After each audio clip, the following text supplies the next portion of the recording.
semuanya, perkenalkan saya Gede Yoga Primayana. Di sini saya akan menjelaskan apa itu piutang. Secara sederhana, piutang adalah hak perusahaan untuk menagih uang dari pihak lain yang biasanya dari pelanggan karena adanya transaksi penjualan secara kredit. Dengan kata lain, piutang muncul ketika perusahaan sudah menyerahkan barang atau jasa, namun pembayarannya belum diterima. Dalam laporan keuangan, piutang dikategorikan sebagai hasil lancar karena diharapkan akan menjadi kas dalam waktu kurang dalam 1 tahun. Contoh sederhana, PT Maju Jaya menjual barang senilai 5 juta rupiah secara kredit kepada pelanggan. Nilai 5 juta rupiah disebut piutang usaha karena perusahaan berhak menagih uang tersebut di masa depan. Dalam transaksi piutang, ini akan melibatkan dua pihak.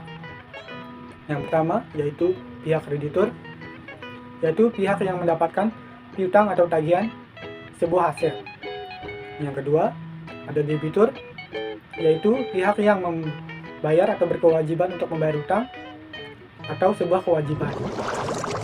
Selanjutnya, ada jenis-jenis piutang. Dalam akuntansi, piutang dibagi menjadi 3 jenis. Yang pertama, piutang usaha atau account receivable adalah tagihan kepada pelanggan akibat penjualan barang atau jasa secara kredit. Biasanya menggunakan jangka waktu pendek antara 30 sampai 60 hari.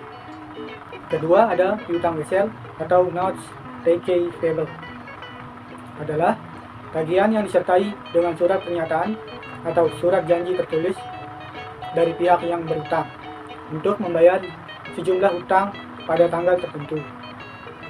Ketiga, ada piutang lain-lain atau other receivables, yaitu tagihan yang tidak berhubungan langsung dengan kegiatan utama perusahaan seperti piutang karyawan, piutang bunga, atau piutang kepada pihak lain. Jadi, intinya, perbedaan utama antara ketiganya terletak pada asal tagihan dan bukti perjanjiannya. Sekarang kita bahas lebih dalam lagi tentang piutang usaha. Piutang usaha muncul karena perusahaan menjual barang atau jasa secara kredit kepada pelanggan. Piutang ini biasanya muncul dalam kegiatan sehari-hari perusahaan. Contoh, tanggal 5 Januari 2025, PT Sinar Terang menjual barang kepada Tuan Budi secara kredit sebesar 10 juta rupiah. Maka ditulis dalam jurnal menjadi piutang usaha di debit senilai atau sejumlah 10 juta rupiah, lalu penjualan di kredit sejumlah 10 juta rupiah. Kemudian ketika Tuan Budi melakukan pembayaran di kemudian hari, maka perusahaan mencatatnya menjadi seperti kas di debit sejumlah 10 juta rupiah, piutang usaha di kredit sejumlah 10 juta rupiah. Dari contoh ini, kita bisa lihat bahwa piutang usaha berfungsi sebagai pengganti kas sementara, karena kas baru diterima setelah pelanggan membayar. Berikutnya, ada 3 masalah utama dalam akuntansi piutang usaha, yaitu yang pertama, pengakuan piutang usaha. Pengakuan piutang usaha adalah proses menentukan kapan suatu transaksi diakui sebagai piutang dalam pembukuan perusahaan. Biasanya, piutang usaha diakui saat penjualan barang atau jasa dilakukan secara kredit, bukan saat kas diterima. Contoh, tanggal 2 Januari 2025, PT Maju Jaya menjual barang secara kredit senilai 10 juta rupiah kepada Tuan Budi. Pada saat itu, perusahaan mengakui piutang, walaupun belum menerima uang. Maka ditulis dalam jurnal menjadi piutang usaha di debit sejumlah 10 juta rupiah, penjualan di kredit sejumlah 10 juta rupiah. Yang kedua, ada penilaian piutang usaha. Penilaian piutang usaha berarti menentukan nilai bersih piutang yang sebenarnya bisa ditagih. Karena dalam kenyataannya, tidak semua pelanggan bisa membayar. Maka, perusahaan perlu memperkirakan piutang tak tertagih atau bad debt dan menghitung nilai bersih yang dapat direalisasikan atau net realizable value, yaitu total piutang dikurang cadangan kerugian piutang. Contoh, piutang usaha senilai 100 juta rupiah. Cadangan kerugian piutang sebesar 5% menjadi 5 juta rupiah. Jadi nilai bersih yang dilaporkan di neraca adalah 95 juta rupiah.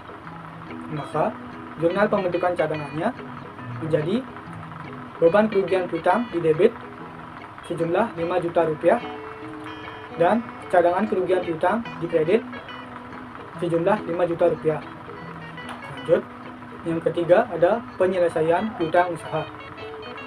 Penyelesaian piutang usaha adalah tindakan yang dilakukan perusahaan untuk menutup atau menghapus piutang, baik karena sudah dibayar, diubah bentuknya, atau sudah tidak bisa ditagih. Terdapat 3 bentuk penyelesaian piutang, yaitu yang pertama ada dibayar oleh pelanggan, atau piutang lunas dan kas sudah diterima.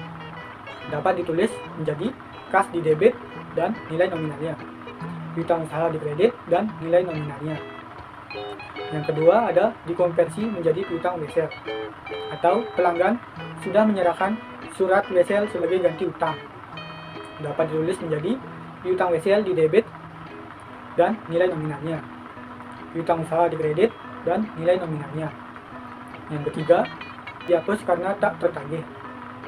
Dapat ditulis menjadi cadangan kerugian piutang di debit dan nilai nominalnya, piutang usaha di kredit dan nilai nominalnya. Jadi, penyelesaian piutang bisa lewat pembayaran, penukaran dengan wesel, atau penghapusan bila tak tertagih. Baik, perkenalkan nama saya Ovar Sandika dengan NIM A1B024299. Di sini saya akan menjelaskan tentang piutang wesel dan promes, yaitu yang pertama itu piutang wesel. Piutang wesel adalah tagihan yang disertai dengan wesel tagih, yaitu surat formal yang berisi janji dari pihak debitur untuk membayar sejumlah uang pada tanggal tertentu. Wesel biasanya memiliki format resmi dan diakui secara hukum. Contohnya surat wesel Jakarta 1 Maret 2025. Saya yang bertanda tangan di bawah ini berjanji akan membayar kepada PT Maju Jaya sebesar 10 juta rupiah pada tanggal 1 Mei 2025. Tertanda dalam kurung Adi. Jadi yang kedua itu ada promise atau surat janji. Sementara promise atau promissory note juga merupakan janji pembayaran tertulis, tetapi bentuknya lebih sederhana dan tidak selalu mengikuti format resmi seperti wesel. Contohnya surat promise, surat janji pembayaran, saya Andi berjanji akan membayar kepada PT Maju Jaya sebesar 10 juta rupiah pada tanggal 1 Mei 2025. Jakarta 1 Maret 2025, tertanda Adi. Jadi keduanya sama-sama surat janji membayar, tetapi wesel lebih formal dan bisa dijadikan alat bukti hukum yang kuat. Perbedaan piutang wesel dan promise, kalau wesel itu adalah surat perintah untuk membayar penarik dan yang berkepentingan terdiri atas dua pihak. Yang ketiga, yang membuat adalah pihak yang mempunyai pihak yang mempunyai piutang. Yang keempat adalah memerlukan ekspektasi. Kemudian promise adalah surat janji untuk membayar, menarik dan berkepentingan di suatu tangan. Yang membuat adalah pihak yang berutang tidak. Kemudian yang keempat tidak memerlukan ekspektasi. Dari perbandingan di atas terlihat jelas bahwa wesel tidaklah sama dengan promise, baik dari promise pembuatannya maupun isinya. Namun ditinjau dari segi akuntansi, keduanya dipandang sama. Kedua jenis surat tersebut merupakan bukti adanya piutang. Dalam akuntansi, piutang yang didukung dengan bukti yang berupa surat wesel maupun promise disebut piutang wesel. Oleh karena itu, dalam uraian selanjutnya, istilah piutang wesel harus diartikan sebagai piutang yang didukung dengan bukti surat wesel ataupun surat promise. Wesel biasanya digunakan apabila seseorang atau perusahaan meminjam uang. Kemudian apabila jumlah rupiah transaksi dan jangka waktu pinjaman atau kredit melebihi batas normal dan sebagai penyelesaian suatu piutang usaha. Kemudian piutang wesel berbunga dan tidak berbunga. Dalam praktiknya, piutang wesel bisa berbentuk berbunga atau tidak berbunga. Wesel berbunga adalah wesel yang disertai tingkat bunga tertentu. Bunga ini merupakan kompensasi atas penundaan pembayaran. Rumus dasar untuk menghitung bunga pada wesel berbunga adalah sebagai berikut. Nilai nominal wesel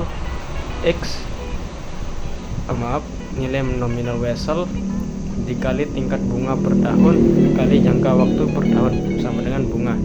Contoh, PT Maju Jaya menerima wesel 3 bulan sebesar 10 juta rupiah dengan bunga 12% per tahun. Maka perhitungan bunga 10 juta dikali 12%, terus 3/12 sama dengan 300. Ditulis dalam jurnal saat menerima wesel debit piutang wesel sebanyak 10 juta rupiah, kemudian kredit penjualan 10 juta rupiah. Ditulis dalam jurnal saat jatuh tempo debit kas 10 juta 300, kredit piutang wesel 10 juta, kemudian kredit pendapatan bunga 300.000. Wesel tidak berbunga. Sedangkan wesel tidak berbunga adalah wesel yang tidak menyebutkan suatu tingkat bunga tertentu.